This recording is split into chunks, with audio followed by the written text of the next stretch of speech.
తెలంగాణ రాష్ట్రానికి ఓసీ ముఖ్యమంత్రి రేవంత్ రెడ్డి లాస్ట్ రాసి పెట్టుకోండి 2028 నాటికి బీసీ వ్యక్తిని కుర్చీలో కూర్చోబెట్టకపోతే తీర్మానం వల్ల సచ్చినట్టే అన్నారు.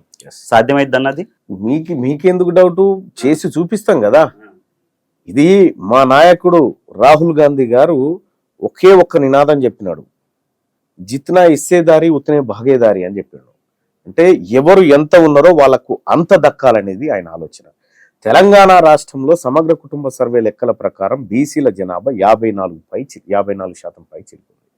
ఈ నేపథ్యంలో ఏం జరుగుతుందంటే ఈ 54% పై చిలుకున్నటువంటి జనాభా మెజార్టీ ప్రజలైనప్పుడు మెజార్టీ ప్రజల నుంచే ముఖ్యమంత్రి వస్తాడు కదా. అవును. సో ఈ తెలంగాణ రాష్ట్రం ఉమ్మడి ఆంధ్రప్రదేశ్ కానీ లేకపోతే ముందున్నటువంటి హైదరాబాద్ కానీ, హైదరాబాదు ఉమ్మడి ఆంధ్రప్రదేశ్ తెలంగాణ ఏర్పడ్డ ఈ మొత్తం వ్యవహారంలో ఇప్పటి వరకు ఒక్క బీసీ ముఖ్యమంత్రి కాలే. ఓన్లీ భారతదేశంలో బీసీ ముఖ్యమంత్రి కానీ ఏకైక రాష్ట్రం తెలంగాణ, ఇప్పుడు ఉన్నటువంటి ఆంధ్రప్రదేశ్, విభజించబడ్డ ఆంధ్రప్రదేశ్. కాబట్టి మేము స్ట్రాంగ్ గా ఇప్పుడు గతంలో ఉన్నటువంటిగా బీసీ మూవ్మెంట్స్ అట్లా లేకుండా ఇప్పుడు స్ట్రాంగ్ గా బీసీ మూవ్మెంట్స్ డెవలప్ అయినాయి. వాదం బలపడతా ఉంది. మా నాయకుడు రాహుల్ గాంధీ గారు పదే బీసీలను చైతన్యపరచడం కోసం ఆయన వంతు ప్రయత్నం చేస్తా ఉన్నాడు.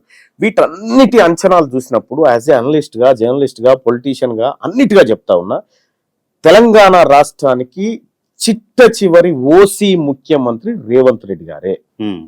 2028 తర్వాత 100కు 200% బీసీ ముఖ్యమంత్రి ఆ పీఠం మీద కూర్చుంటాడు. అసలు మీ ధైర్యం ఏంటి? నేను నెక్స్ట్ ఎలక్షన్ లో నిలబడితే ఓసీలు నాకు ఓట్లు వేయొద్దు, నా బీసీ ఓట్లు నాకు చాలు అన్నారు. మీరు మొన్న ఎమ్మెల్సీ ఎలక్షన్ లో ఓన్లీ బీసీ ఓట్లతోనే గెలిచారా? ఓసీలు ఓట్లే లేదా? రైట్, మంచి క్వశ్చన్ అడిగిన వెంకట్. ఇప్పుడు ఉమ్మడి నల్గొండ జిల్లాకు సంబంధించినటువంటి అంశం తీసుకుందాం. ఇప్పుడు మీరు అన్నట్టు నాకు తీన్మార్ మల్లన్నకు ఓన్లీ బీసీల ఓట్లు జరుపుతాయి. ఇప్పుడే చెప్పిన 54% మంది ప్రజలు బీసీలు ఓటర్లుగా ఇక్కడ ఉన్నారు, 154% మంది. మరి అటువంటప్పుడు నేను నాకు గెలవడానికి కావాల్సినటువంటి ఓట్లు 50%. ఒకవేళ 50-50 అనుకున్నా కూడా 50%. పోలైన ఓట్లు అవన్నీ పక్కకు పెట్టి బీసీలు అందరూ వేస్తారంటారా? 100% వేస్తారు. మొన్నటిసారి ఎన్నికల్లో వెంకట్, మొన్నటిసారి జరిగిన పట్టభద్రుల ఎమ్మెల్సీ ఎన్నికల్లో నేను ఎమ్మెల్సీగా గెలిచిందంటే అది బీసీలు పెట్టిన పుణ్యమే, బీసీలు పెట్టిన భిక్షమే. పైపెచ్చు తీన్మార్ మల్లన్నను ఓడగొట్టడానికి అదే అడగబోతాను. వాళ్ళు చేసినటువంటి కుట్ర రెడ్డి దొరలేనా? అందరు చేసిరు. అది నేను పసిగట్టలేక కాదు, పసిగట్టే చెప్పిన వరంగల్ మీటింగ్ లో మీరు తీన్మార్ మల్లన్నను ఓడగొట్టడానికి సాయశక్తుల కృషి చేసిరు కదా. మీకు దమ్ముంటే ఈసారి మీరు గెలువురు చూద్దామని చెప్పి సవాల్ చేసిన. ఆ సవాల్కు నేను కట్టుబడి ఉన్నా, చూపిస్తా. ఇంకోటన్నా, అందులో కూడా నా కోసం పని చేయని వాళ్ళు కొంతమంది అయితే, కొంతమంది జెన్యున్ గా పనిచేసారు. ఒకరిద్దరు మంత్రులు వాళ్ళ స్థాయిలో ప్రయత్నాలు చేశారు గెలిపించడం కోసం. ఈ ఉమ్మడి నల్గొండ జిల్లాలో 20 లక్షల పైచిలుకు మంది బీసీలుంటే 1952 నుంచి 2020 వరకు జరిగినటువంటి మొత్తం ఎన్నికలు 171 సార్లు అసెంబ్లీ ఎన్నికలు జరిగినాయి అన్ని నియోజకవర్గాల్లో. ఓకే.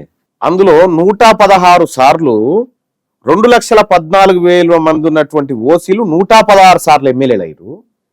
20 లక్షల పైచిలుకు జనాభా ఉన్నటువంటి బీసీలు 16 సార్లు అయ్యారు. ఎస్సీ ఎస్టీలు 38 సార్లు అయ్యారు. బీసీలే తక్కువ, 16. అదే అంటే ఇక్కడ ఓట్లు ఎవరివి? మనం ఓట్ల సంఖ్యలో చూసుకున్నప్పుడు 20 లక్షల మంది బీసీల ఓట్లు కనిపిస్తున్నాయి మనకు క్లియర్ గా. సీట్లు ఎవరి? ఓసీలే కనిపిస్తా ఉన్నాయి. సో ఈ లెక్కలన్నీ కూడా ఇలా ఓట్లు మాయి, సీట్లు మీ.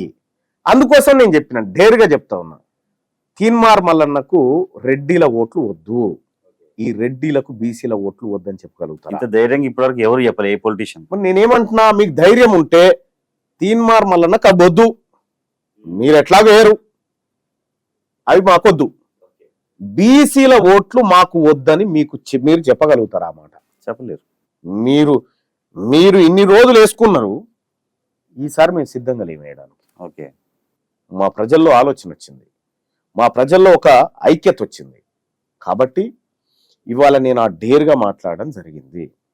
ఇప్పుడు నల్గొండ లెక్కలే కాదు, ఈ తెలంగాణ రాష్ట్రంలో మీ సొంత గ్రామంలో ఓసీల ఓట్లెన్ని, బీసీల ఎన్ని, ఎస్సీల ఎన్ని, ఎస్టీల ఎన్ని అనే లెక్క కూడా మాతానుంది. ఈ లెక్కలు పక్కాగా ప్రభుత్వ లెక్కలు, సమగ్ర కుటుంబ సర్వే లెక్కలు, ఈ ప్రభుత్వం సేకరించినటువంటి లెక్కల ఆధారంగా చెప్తా ఉన్నాం. ఇప్పుడు క్యాస్ట్ సెన్సస్ చేస్తే ఇంకా బీసీల జనాభా పెరుగుతుంది. ఇది 2016 లెక్కలు ఇవి. నేను బెదిరించే సీట్ తెచ్చుకున్నాను, ఎవరిని బెగ్గింగ్ చేయలే అన్నారు. ఎవరిని బెదిరించారు, ఎవరిని భయపెట్టారు? అంటే ఒకటి, తీన్మార్ మల్లన్న ప్లేస్ లో వేరే అభ్యర్థి గనక పట్టభద్రుల ఎమ్మెల్సీలో ఉంటే సీట్ గెలవకపోతుండే కాంగ్రెస్. అది సత్యం, అది సత్యం.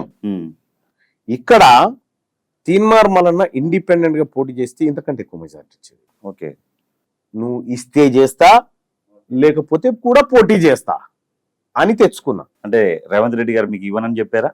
రేవంత్ రెడ్డి గారు ఇవ్వనని కాదు, నేను మా నాయకత్వానికి చెప్పిన. రేవంత్ రెడ్డి గారి చేతిలో ఎంతవరకు ఉంటుందో అంతవరకు ఆయన క్లియర్ గా చెప్పిండు నాకు. మళ్ళా నువ్వు గ్రాడ్యుయేట్ పోటీ చేయాలని నాకు క్లియర్ గా చెప్పిండు.